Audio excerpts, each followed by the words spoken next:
Bonjour à toutes et à tous et bienvenue pour cette nouvelle vidéo accompagnée par Florian et on va comme chaque mois, comme pour chaque pay-per-view, pronostiquer le prochain et il s'agit ici d'un pay-per-view qui sera un peu nulle part, on va pas se le cacher, le Greatest Royal Rumble qui aura lieu en Arabie Saoudite.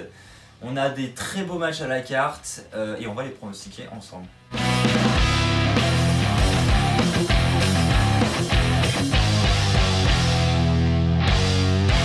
Qu'est-ce que tu penses de ce pay-per-view toi ?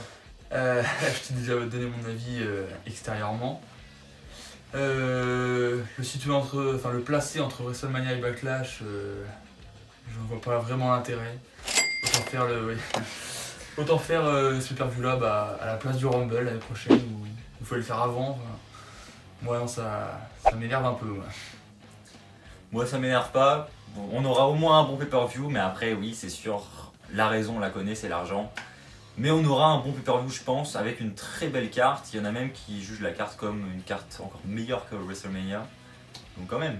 Ouais, mais il n'y a pas d'intérêt dans... On verra dans les matchs, mais Ouais. On donnera notre avis pour chaque match. C'est parti, premier match. On commence avec le premier match pour les titres par équipe de Raw. On aura Bray Wyatt et Matt Hardy contre Cesaro et Sheamus. Qui va repartir avec les titres selon toi ? Je pense que Matt Hardy et Bray Wyatt vont repartir champions. Parce que ça ferait plaisir aux fans, je pense, et qu'ils vont là-bas pour avoir de l'audience, avoir du nouveau monde. Donc, à mon avis, ils vont faire repartir ces deux-là champions. Ouais, je suis assez d'accord avec toi. Et puis, je pense surtout que Cesaro et Sheamus, c'est quelque chose qu'on a assez vu. Ils ont 3 titres, je crois, déjà. 3 titres à eux deux. Franchement, voilà, ils sont très bons. Maintenant, c'est bien d'avoir un peu de changement aussi, je trouve. Donc, Wyatt et Matt Hardy, ça peut vraiment être cool en plus. Donc je pense qu'il y a de belles chances qu'ils repartent champions et en plus de ça je trouve ça plutôt cool. A noter que les titres sont vacants actuellement. Donc, Ah oui, c'est vrai, oui. Je pensais plus à ça. Et voilà, et donc Wyatt et Matt Hardy champion, ça a de la gueule. Est-ce que tu aurais cru qu'ils se mettraient en équipe toi d'ailleurs ? Ça m'aurait pas étonné, ça fait un peu comme Cesaro et Sheamus justement. Et... Moi ça m'a étonné quand même, je m'y attendais pas. Je m'y attendais pas mais ça m'aurait pas... ça m'a pas surpris. Bah voilà, quand tu y repenses, oui, maintenant tu te dis c'est pas surprenant, oui, mais il fallait y penser quand même. Ouais, mais non. J'étais pas vraiment étonné. Ok. Prochain match. On va maintenant parler de Jeff Hardy et de Jinder Mahal qui vont s'affronter pour le titre des États-Unis. On rappelle que Jeff Hardy a remporté tout dernièrement le titre des États-Unis à Raw face à Jinder Mahal. Durant ce shake-up et donc Jeff va déjà devoir défendre son titre contre Mahal, match revanche. Est-ce que Jeff Hardy va perdre sa ceinture ? Non, Jeff Hardy va gagner. S'il vous plaît, on espère. Alors c'est bon, pas 2 fois. Non, pas 2 fois. Non, je pense pas que... Non, je vois vraiment pas Jinder Mahal gagner, je vois vraiment pas l'intérêt. Tu vois, WrestleMania, c'est le plus grand événement de l'année, et pour faire gagner Mahal, c'est pour le mettre sur le devant de la scène, mais là... Ouais. Franchement, non. Je vais dire repartir à vainqueur. Vous allez prochainement voir ma réaction sur la victoire de Jinder Mahal dans le vlog de WrestleMania qui va sortir. C'est assez bizarre quand même, hein. Franchement j'étais plus que dégoûté. Et j'espère qu'ils vont pas refaire cette erreur une deuxième fois quoi. Une fois ça suffit. Et je sais pas justement si à Mania ils avaient déjà dans l'idée d'organiser ce match, de donner le titre à Jeff à l'avenir. Je sais pas si ça a influencé leur décision. Quoi qu'il arrive, faire gagner Mahal, moi j'ai vraiment pas compris pourquoi quoi. Tout ça pour dire que j'espère de tout cœur que Jeff Hardy va conserver au Rumble là. Parce que voilà, Jeff Hardy c'est très bien en plus. Ouais. Moi ça me fait plaisir de revoir Jeff Hardy avec un titre. Ça fait repenser à l'ancien temps, un titre qu'il avait jamais eu en plus. Donc franchement parfait. On va maintenant parler d'un match que j'attends moi perso, pas plus que ça, voilà. Mais bon, il fait partie de la carte donc on va le pronostiquer. C'est les Bludgeon Brothers contre les Usos pour les titres par équipe de SmackDown. Je vais donner tout de suite mon prono. Je pense que les Bludgeon Brothers vont conserver, voilà, ils viennent de remporter les titres à Mania. C'est tout frais, tout neuf, les Usos, c'est un peu comme Cesaro et Sheamus, on les a assez vus je pense l'année dernière autour des titres. Un peu de changement ça fait pas de mal. Donc je vois vraiment pas pourquoi il faudrait redonner les titres aux Usos. Ça me semble évident que les Bludgeon Brothers vont gagner. Même avis parce que oui, ils viennent de les gagner premièrement à WrestleMania et puis les faire perdre les titres 3-4 semaines après. Ouais. ça casserait leur crédibilité, c'est quand même deux gros monstres. Et refaire gagner les Usos, alors qu'ils sont combien de titres là? 5? 6? Ou plus même, ouais. Ouais, du coup, non, je pense que là, les Usos, je pense qu'ils vont plus trop être dans les. Enfin, dans les matchs de championnat, je pense, en ce moment. Et du coup, là, je pense quand même que les Blue Jays Brothers vont repartir avec les titres. Alors, vous restez avec les titres. On est d'accord.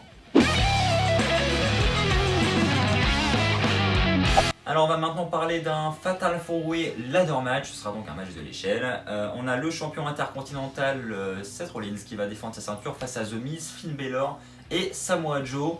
J'ai vu des rumeurs aussi qui circulaient sur internet comme quoi Bobby Lashley pourrait être ajouté à ce match. Maintenant on va considérer qu'il n'est pas ajouté parce qu'au moment où on tourne cette vidéo, c'est le samedi après-midi juste avant le Rumble. Donc il pourrait d'ailleurs y avoir d'autres matchs qui seront officialisés, on n'en parlera pas parce qu'on ne peut pas faire la vidéo plus tard tout simplement. Mais on considère que Bobby Lashley n'est pas dans le match. Alors si Bobby Lashley n'est pas dans le match, qui selon toi va repartir avec le titre intercontinental? Compliqué hein. Il y a du beau monde hein, dans ce match. Ouais, ça va être un. Ouais, je pense que ça va être un beau match parce que j'adore. J'aime beaucoup le catch des 4 participants. Donc à mon avis ça va être un beau match mais. Ah, je vois vraiment pas une autre personne que Rollins remporter ce match. Je vois pas. Miz, ça me paraîtrait incompréhensible, enfin je comprendrais pas pourquoi. Samoa Joe, il y a un problème qui arrive avec Reigns. Donc à mon avis, Samoa Joe, il n'a pas gagné. Après Balor, ouais peut-être, mais non, Rollins c'est tout frais, pareil. Ça casserait sa crédibilité un peu. Donc non, je pronostique Rollins. Alors comme toi, pour moi, il y a deux choix qui sont plus ou moins envisageables. C'est Rollins et Balor. Pour moi, c'est les deux qui sont en capacité de gagner. Miz, c'est trop compliqué parce que déjà, il est parti à SmackDown et puis emmener le titre intercontinental à SmackDown, c'est pas possible. Ouais. Samoa Joe, tu l'as dit, il sera avec Reigns juste après, donc ça paraît peu probable aussi qu'il remporte le titre. Donc, mais moi je suis pas aussi catégorique que toi, je pense que c'est pas impossible que Balor remporte le titre. Ah oui non c'est pas impossible mais... je vais quand même plus pencher sur une conservation de Rollins, mais une victoire de Balor me surprendrait pas plus que ça. Et autre parenthèse, je pense qu'on peut s'attendre à avoir un excellent match. Oh ouais. Ça va être très très bon. J'ai vu que WrestleMania était pas trop mal. Voilà, c'est ça. C'était un match simple et là on rajoute des échelles. Fatal 4-Way en plus, ouais, franchement. Ouais, ça fait vraiment envie. Là j'ai vraiment hâte pour ce match. Allez, on enchaîne maintenant avec John Cena qui va affronter Triple H. Et oui, c'est un match légendaire qu'on a eu plusieurs fois dans l'histoire du catch. Et ça fait je sais pas combien d'années aujourd'hui qu'on n'a pas eu ce combat. Donc c'est un peu un petit combat d'anthologie. Florian, je sais que toi tu as vraiment hâte de voir ce match. Quel est ton pronostic? Non, alors c'est de l'ironie totale. Hein. Ce match-là n'a aucun intérêt pour moi. Aucune stipulation, il n'y a aucune storyline forcément. C'est vraiment histoire de mettre du beau monde sur la carte et je pronostique John Cena. Ouais, bah moi j'ai l'avis totalement contraire. Il vient de perdre à WrestleMania. Ouais, je pense que... Non, sur la victoire de Cena je suis d'accord, je pense qu'il va gagner. Mais c'est sur le match quoi, moi je suis pas du tout en mode c'est un match limite de merde quoi, et j'ai pas envie de le voir. Ok c'est pour l'argent, ok voilà ça on l'a déjà dit dans l'intro. Maintenant ça reste Cena et Triple H, c'est des combats légendaires qu'on a eu, des combats d'anthologie. Moi ça me fait plaisir de revoir ce match-là plusieurs années après quoi. Ça fait toujours plaisir de voir deux grands catcheurs de la fédération. C'est quand même Cena, Triple H quoi. C'est deux des plus grands. Donc je pense qu'on va avoir un combat bien construit, qui va être agréable à regarder. Et puis ça reste Cena, Triple H quoi. Comment on peut ne pas avoir envie de voir ce match? Quand on n'est pas fan de John Cena, loin de là. Bah moi non plus je suis pas un fan de Cena, mais bon voilà, ça va être un bon combat quand même. On enchaîne maintenant avec un match du cercueil, ce sera un casquette match. À l'heure où on tourne cette vidéo, c'est toujours Rusev qui est prévu pour affronter l'Undertaker. Je dis ça parce que ces derniers jours ça a fait que changer sur les réseaux sociaux. On avait Rusev dans un premier temps, après ils ont annoncé Chris Jericho, après ils ont remis Rusev. Voilà, est-ce qu'ils vont encore changer, on ne sait pas. À l'heure actuelle c'est Rusev, est-ce qu'il peut battre l'Undertaker selon toi? Non. Ils ont fait battre l'Undertaker, c'est pas WrestleMania mais... c'est presque tout comme.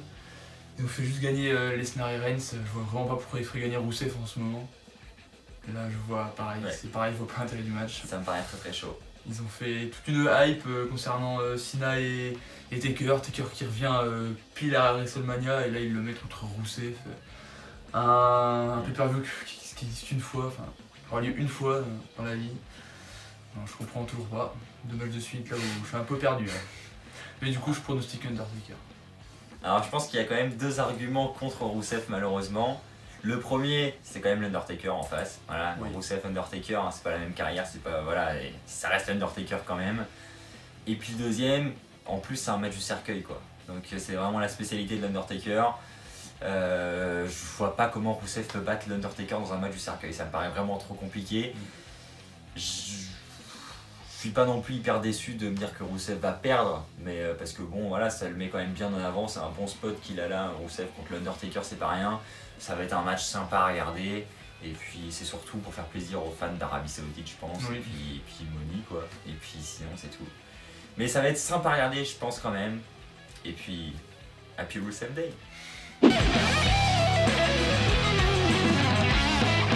On enchaîne avec un match qui sera pour le titre de la WWE, notre champion du monde AJ Styles, qui a conservé son titre à Mania, on est plutôt content, va malheureusement reprendre un risque et le défendre contre Shinsuke Nakamura dans le rematch. Est-ce que tu penses qu'on pourrait avoir un changement de titre ? Là, c'est vraiment très dur à dire.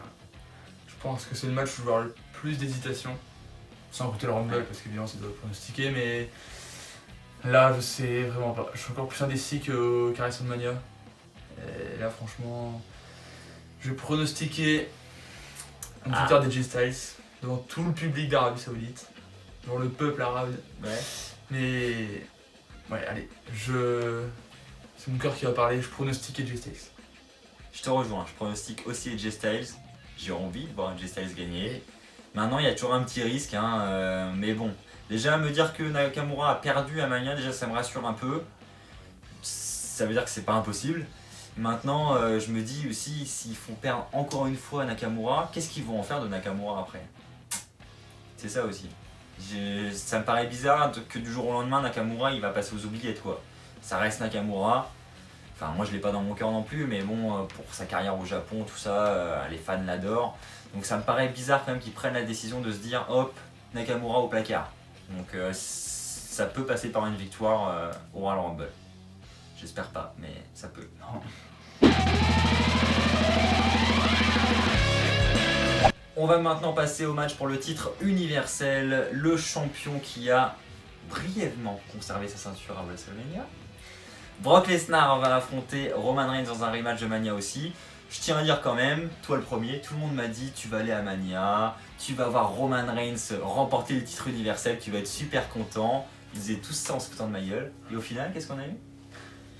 Ouais. Bon, c'est pas une fierté ce match, hein, mais ça n'empêche que le résultat n'était pas si prévisible que ça. Non, alors, Et donc, pour ce match au Rumble, ton prono ? je change pas de bord. Je pronostique, Change une pas victoire... de bord. je pronostique une victoire de Roman Reigns parce que là, on peut refaire gagner Brock Lesnar. Enfin, non, je dis plus rien parce que Je serais pas aussi convaincu que je vais me toi. faire allumer. Je serais pas aussi convaincu que toi. Parce que si Lesnar regagne encore là. A noter que Lesnar est payé à l'apparition maintenant. Il a un contrat où il est payé à l'apparition. Donc la WWE peut très bien dire on le fait gagner au Rumble et puis on le repaye pour une apparition plus tard. Pourquoi pas ? Malheureusement. Moi ça m'irait plutôt bien. Pas bon. En vrai, pour le prono de ce match, je suis assez indécis aussi, pour être plus sérieux. Pas impossible que Lesnar gagne. Probable que Reigns gagne, donc faut trouver le pour et le contre. Est-ce que, après, parce qu'on rappelle qu'on a Reigns contre Samoa Joe à Backlash quand même, est-ce qu'on pourrait ajouter le titre de la WWE dans ce match ? Sachant que si Lesnar perd le titre, logiquement, il doit avoir un rematch pour ce titre. Ça me paraît compliqué avant Backlash, donc je dirais quand même Lesnar. Je pense qu'ils vont faire conserver le titre à Lesnar. Et voilà, je pense pas que Reigns soit la personne qui va détrôner Lesnar. Ça va Justement, commencer à faire à ma beaucoup. grande surprise. Ça fait beaucoup, mais Il va le perdre quand alors ? attendre Bobby Lashley peut-être. C'est peut-être un peu trop tôt, ou trouver quelqu'un d'autre, je sais pas, mais je pense pas que Reigns remporte le titre au Rumble, encore, Malheureusement. heureusement. Allez, on passe au main event de ce pay-per-view. Enfin, je pense que ce sera le main event, il n'y a pas de raison. Ce sera pour la première fois le plus grand Royal Rumble de l'histoire. On en avait déjà eu un à 40 superstars en 2011. Et là, cette année, on est à 50. 50 superstars, ça risque d'être très très long. Le match risque de durer à peu près 2 heures, je pense. Donc ça va être plutôt pas mal, je pense. Peut-être un peu trop long d'ailleurs, on verra. Est-ce que tu as un prono? A noter que le vainqueur de ce match, c'est tout ce qui est annoncé pour l'instant, remportera un trophée. Voilà, c'est le seul enjeu de ce match. Donc c'est un peu un combat pour le plaisir. T'as un prono? Sachant qu'il n'y a pas grand monde annoncé encore. Et toi, t'as un prono? Oui. Bah, dis-nous tout. Moi, je vais pronostiquer Daniel Bryan. Voilà, je pense qu'il a fait son retour très récemment là et qu'il a reçu une très grosse pop et qu'il y a beaucoup à faire avec Bryan. Je pense que quitter le pay-per-view sur une victoire de Bryan avec une énorme pop, ça peut être vraiment très sympa. Et je pense qu'il y a un bon coup à jouer pour la WWE là-dessus et je pense qu'ils vont le jouer. Donc voilà, une victoire de Bryan, ça me semble plutôt cohérent. Personnellement, je vais pronostiquer une victoire et un retour de Chris Jericho. Oh. C'est pas très original, parce que je pense qu'il y a beaucoup de monde qui pense à ça. Et seulement un trophée pour le vainqueur du Rumble à 50, je pense que non, il n'y a pas que ça. Il va y avoir probablement une place pour être challenger numéro 1 au titre de la WWE. Et justement, je vois bien un petit AJ Styles, Chris Jericho. Ah, je sais pas à quel pay-per-view. Ouais, pourquoi pas. Mais j'aimerais bien. Chris Jericho qui n'a jamais remporté de Rumble, donc comme Bryan. Ça serait cool, moi ça m'irait, hein. Franchement si c'est Chris Jericho qui gagne, ça me va. Bryan ou Jericho, ça me va. Voilà, par contre s'ils nous mettent un Nakamura ou un je sais pas quoi, non, Nakamura c'est impossible. ça va, hein, ça va. Et ben un grand merci à vous tous d'avoir regardé cette vidéo, c'est la fin. J'espère que cette vidéo pronostic accompagnée par Florian vous a plu. On se retrouve très vite pour la vidéo de Backlash, où on fera une nouvelle fois nos pronostics. Si vous avez aimé la vidéo, n'hésitez pas à lâcher un pouce bleu, n'hésitez pas à vous abonner si ce n'est déjà fait. D'ici là, portez-vous bien et puis, comme d'habitude, n'oubliez pas d'être fan de catch. Non, soyez toujours très fiers d'être fan de catch. Je lui apprendrai pour la prochaine. Ça rentrera jamais.